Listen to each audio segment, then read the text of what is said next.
अचानक रिस घमण्ड हराउँदै जान्छ। पञ्च इन्द्रिय कन्ट्रोलमा आउँछ।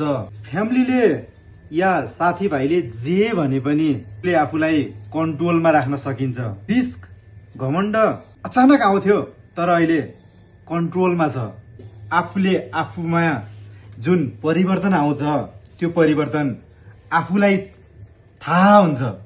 ओहो, मलाई पहिला जस्तो रिस उठ्दैन, ममा कुनै घमण्ड छैन, म पहिला भन्दा खुसी छु। अनि अरूले जे भने पनि आफूलाई खास फरक पर्दैन। यो सब एउटा चीजबाट हुन्छ, त्यो हो यो रुद्राक्षको 108 माला काउन्ट गर्ने।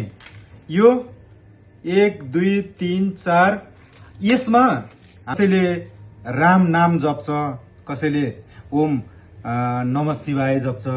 यसको प्रभाव सुरुमा त हुँदैन, सुरुमा त मान्छेलाई खासै फरक पर्दैन, तर पछि बिस्तारी यस्तो प्रभाव पर्छ जुन मैले आफूले अनुभव गरेको कुरा हो।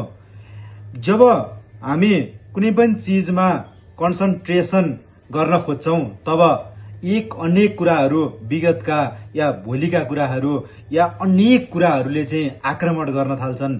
त्यस पछाडि मान्छेहरूले छोडिदिन्छन्। एउटा कुनै पनि फोहोर कोठा सफा गर्दाखेरि त्यहाँको फोहोरहरू निकाल्नु पर्ने हुन्छ। पहिला त फोहोर हुन्छ, माकुराको जालो हुन्छ, त्यहाँ अनेक चिज हुन्छ।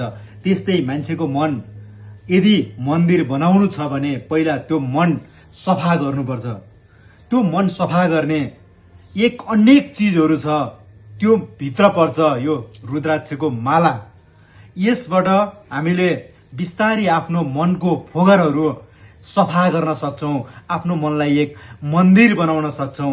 आजैबाट हामीले चाहिँ सुरुवात गरौं र बीचमा नरोकौं, यसलाई कन्टिन्यू गरौं।